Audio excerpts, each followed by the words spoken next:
Alright gang, I think this will be a short one. It is the Wednesday after Hamvention. I'm finally getting around to making this one.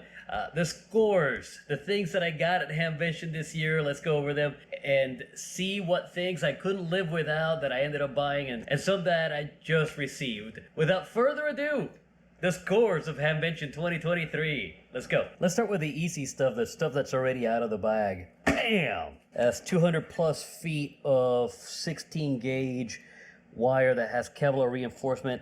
I got this from Aaron. He wanted me to test it and see what I could make with it. I'm gonna hook this up to something I got at 4 Days in May. You'll see that in a minute, but basically we have some very stout wire here, some very stout Kevlar reinforced 16 gauge wire. And my understanding is that this is tinned copper. Next, this big chunker of a case. This is a Nanook 935. Got this in the flea market, got a decent deal on it. I don't really have a use for it right now, but I mean, the price was right, and well, who doesn't need another weatherproof case, especially in orange? I mean, come on. Inside of it, found a decent deal, actually an excellent deal on some welding gloves. Picked up 19 feet of 300 ohm ladder line from the Wireman. I'm gonna be making a very thin J-pole / Slim Jim for 10 meters with this. So I think I have the right length. Maybe I don't. I'll find out later when I do the math. So 300 ohm twin lead, got a good deal on it. QRP Labs QMX, I got number 59 for 5.9. I mean, come on, right? Anyhow, this is still sealed. I'll leave it sealed for now until it's time to build it. I have a QDX that I haven't taken in the sky yet, but I'm going to take that one in the sky and then I'll sell it, and then I'll build this one and take this one in the sky, right? I got some of these wonderful USB 12 volt meters and USB ports. So here's the meter version of it. Here is a one USB-C and one USB-A in 3.0 version also. It also has the DC voltage on the face. I got these from Hamsource. For all the stuff that I'm building, I'm gonna need some extra power poles. So I picked up some power poles from Hamsource as well again. 30 amp and 45 amp versions. And there's some power poles. I got some connectors that I have been missing or that I've used up and need to replenish in my kit. So here's a 90-degree BNC that I got from my 705 to make the antenna connection a little bit easier for my use. And then I have from BNC to SO239, and then another, this is BNC male to SO239, and then the ubiquitous post banana jack from BNC to banana jacks. Been meaning to get one of these for a while to make a couple of antennas. Got a little bit of a keychain from Libre Space. They make tiny little cube satellites for amateur radio use, and they launch them into space. I was talking to them. It's a pretty neat setup they have going. Got this from Eric. Eric knows that I'm a coffee guy, so he got me, he came from Hawaii with some coffee.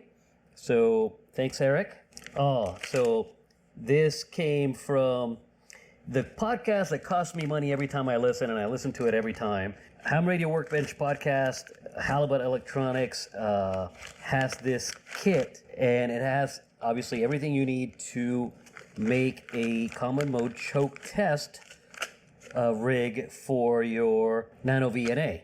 Nano VNA goes into it on the back side, and then you connect your common mode choke in the front however you see fit, and you test how well it does across whatever bands. It's pretty neat. See, I got some literature from Massey and Poloni from Gigaparts.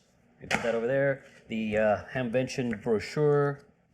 Because I picked up the QDM, and when I built the QDX, I found myself needing 2 extra pairs of hands.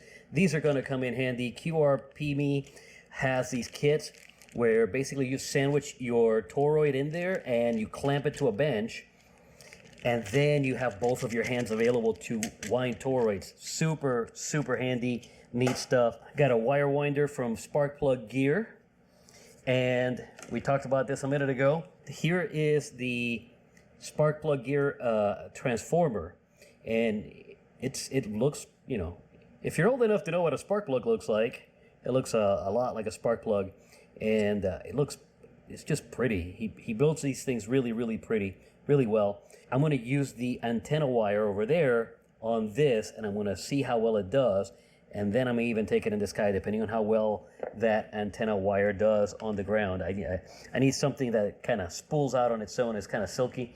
Let's see, I got business cards here and some raffle tickets. Hey, one of my stickers made it home. Didn't realize I had a sticker left. Let's see, Hammock Radio got a sticker from him. Of course, Hayden got me one of his stickers.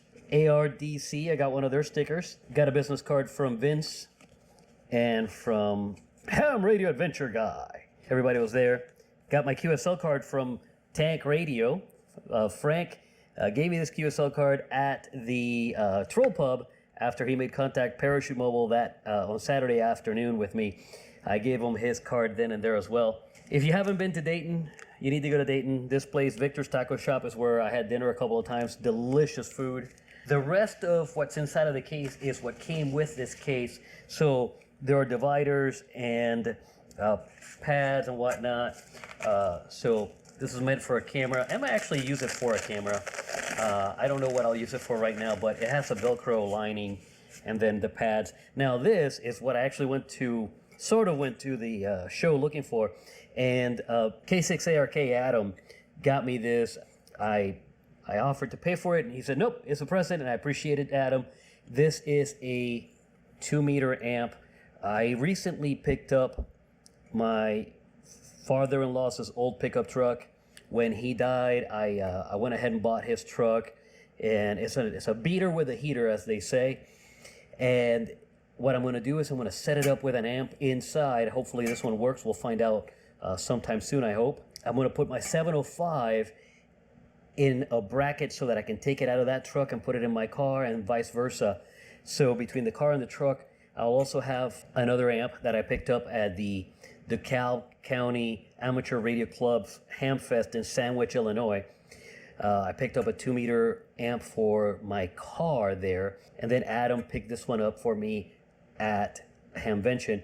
Thank you so much, Adam. I really appreciate it, man. We'll see how well it does. I have to put power pulse on it and test it. I need to get a tester for VHF, UHF to be able to test the power output of this and of the other amp that I bought at the other Hamfest, and we'll see how well they do. So there you have it. That's it. That's what I picked up at the Hamfest. I didn't go with a lot of money on purpose because I spent a lot last year, and I was trying to be a good boy this year. The wife is happy that I didn't go to the ATM. Let's say that. I did make 3 parachute mobile jumps on Saturday and 1 parachute mobile jump on Sunday. Those videos are coming up later on. I just need to have the time to edit them. And to everyone that came by and said hi and recognized me and said kind words, I super appreciate it. This was a lot of fun, and the jumps were also a lot of fun. Sunday's jump was specific to youth on the air. Steve Goodgame stuck around. He was pushing his airport schedule really tight. We had some delays at the airport that we couldn't help, and he stuck around and got some youth parachute mobile contacts on the logbooks. If you are one of the youth that got your parachute mobile contact, Steve Goodgame should have your contact information by now, and if he doesn't, you need to get it to him, because I'm going to use the list that he gives me to send you all QSL cards. So if you made a contact with me, Parachute Mobile, and you used the control operator call sign, you need to get a hold of Steve and get him your information so that I can send you a QSL cards. To the control operators that allowed your call sign to be used by a youth, thank you so much. Very kind of you. And I hope to get you a Parachute Mobile at some point in time, but the fact that you allowed your call sign to be used by a youth so that they could make that Parachute Mobile contact is very heartwarming to me that you allowed that to happen. I greatly appreciate it. I'm sure that Steve Goodgame also appreciates it, and I'm certain that the youth that got to use the call sign also appreciates it. So That's it. That's all I got on this one. We'll catch you guys down the log 7-3. Yeah! Parachute Mobile is on for 2023. See y'all later.